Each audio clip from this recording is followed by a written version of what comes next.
Sin embargo, a través de las ciclinas, estos pueden fosforilar el gen de retinoblastoma y en esa forma permitir que se permita la entrada al ciclo celular de células sin ningún tipo de control.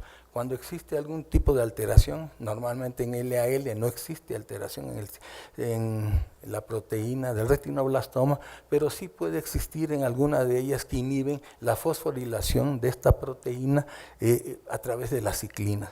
Y esto, pues, como ustedes saben, entonces, estos sí se ha encontrado que tienen alteraciones o mutaciones y que son frecuentes en las leucemias agudas linfoblásticas de tipo T. También se ha encontrado recientemente que en las leucemias agudas mielocíticas existen dos clases que son los que determinan la leucemia. Puede haber mutaciones en genes que confieren una capacidad proliferativa aumentada y por lo tanto supervivencia de las células y que están mencionadas ahí en mutaciones de estos genes, el FLT3, ALM, el RAS oncogénico, el PTPN11 y el BCR-ABL, también junto con el TEL pegado a la molécula de crecimiento tumoral derivada de las plaquetas. Pero necesitan también la asociación en genes que participan en la diferenciación celular, como el PMLR-alfa, el AML-ITO, y rearreglos de varias otras proteínas que intervienen en la diferenciación celular.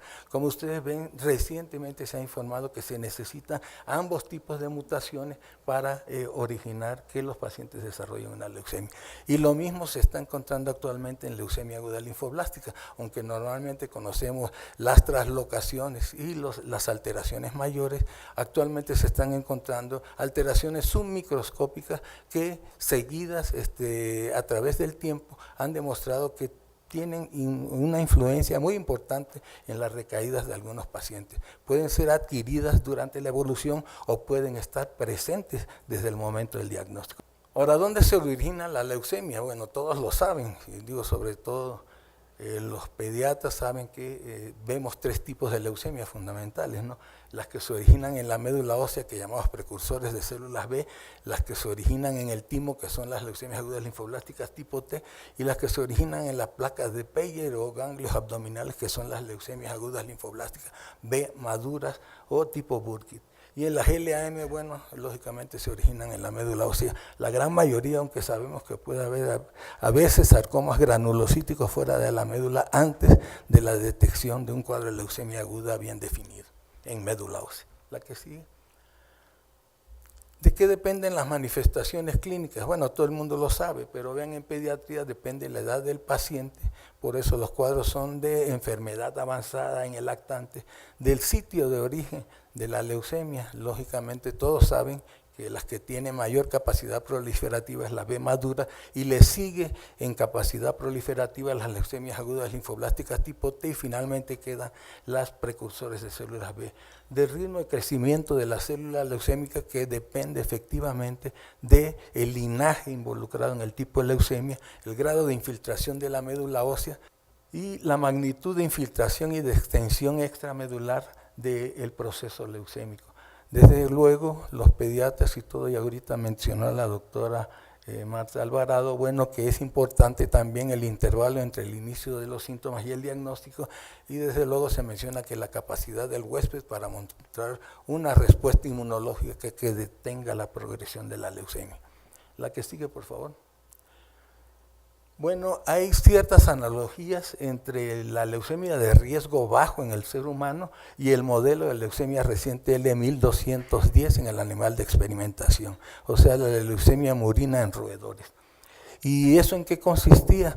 Bueno, que la leucemia reciente del roedor se implantaban un inóculo pequeño de células leucémicas L1210 y eran 5 por 10 a la 4, o sea 50.000 células leucémicas era el inóculo de esa leucemia reciente.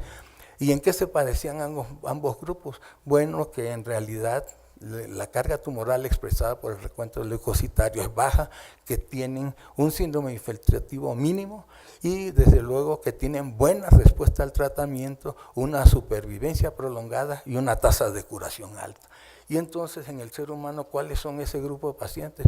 Pues los que tienen características de buen pronóstico. Se encuentran entre 1 y 9 años, digamos, para no confundirlos, pues, que es lo que se acepta y se va a presentar tal vez en el examen del consejo, los que lógicamente tienen una carga tumoral baja según el criterio del NCI de los Estados Unidos, menos de 50,000 leucocitos en la evolución inicial y que tienen una clasificación citogenética inmunológica de buen pronóstico.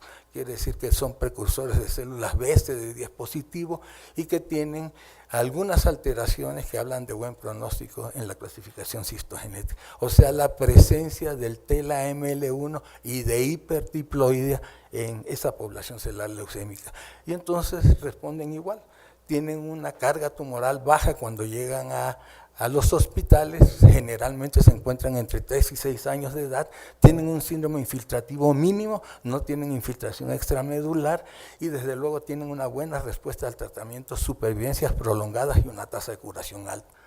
También desde el punto de vista médico, ¿qué es lo que tenemos que sospechar de una leucemia reciente cuando el cuadro no es típico? O sea, se caracteriza por palidez lentamente progresiva, fiebre intermitente, magnitud variable, dolores óseos o articulares y procesos infecciosos a veces de evolución tórpida.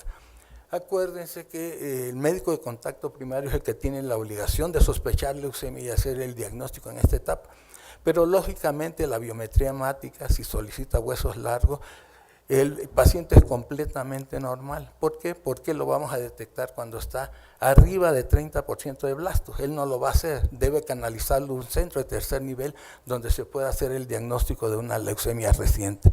Es decir, cuando tiene entre 30 y 80% de blastos. Después de una infiltración de 80% de blastos se modifica la producción de series rojas, luego de serie blanca, de serie plaquetaria y el último evento es la aparición de células inmaduras en la sangre. La que sigue, por favor. Y el otro cuadro clínico que tiene una analogía es con la leucemia avanzada, es de riesgo alto en el animal de experimentación con los que tienen un cuadro clínico de mal pronóstico en el ser humano. ¿Y esto en qué consiste? Que en el modelo de leucemia avanzada se inoculaban 1 por 10 a las 7 células leucémicas, o sea, 10 millones, y en general se veía que tenían un recuento leucocitario alto, un síndrome infiltrativo aparatoso, que tenían mala respuesta al tratamiento, una supervivencia prolongada menor y una tasa de curación baja.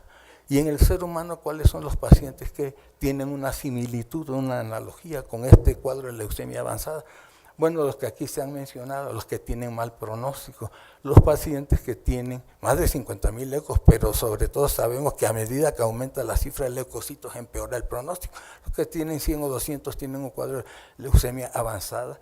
Desde luego son los pacientes que tienen factores de riesgo adverso. Aquí hemos visto algunos de ellos, como son a Filadelfia, la translocación 411 en el lactante, de tal forma que esos son los que tendrían un cuadro aparatoso, mala respuesta al tratamiento, supervivencias más cortas y tasa de curación más baja. Y desde luego cuando llegan a un hospital ya tienen los síndromes característicos que todos conocen, síndrome anémico, neutropénico, purpúrico, infiltrativo y metabólico. Bueno, ¿qué necesitamos hacer para el diagnóstico? Bueno, pues normalmente el diagnóstico es fácil. Todos aquí están terminando su formación de hematólogos, pero hay ciertos indicios que cuando uno analiza una biometría hemática pueden sugerirnos si estamos en presencia de leucemia aguda mielocítica o linfoblástica. Vean ustedes el hiato leucémico, que es la presencia de una célula en la última etapa terminal, o sea, un segmentado con un blasto junto, lo vemos fundamentalmente en frotis de sangre periférica que corresponden a LAM, y es muy raro en leucemia aguda linfoblástica. El cuadro leucoeritroblástico, o sea, cuadros en donde vemos serie roja y serie blanca en sangre periférica, lo observamos en la GLAM, y muy raro en las leucemias agudas linfoblásticas.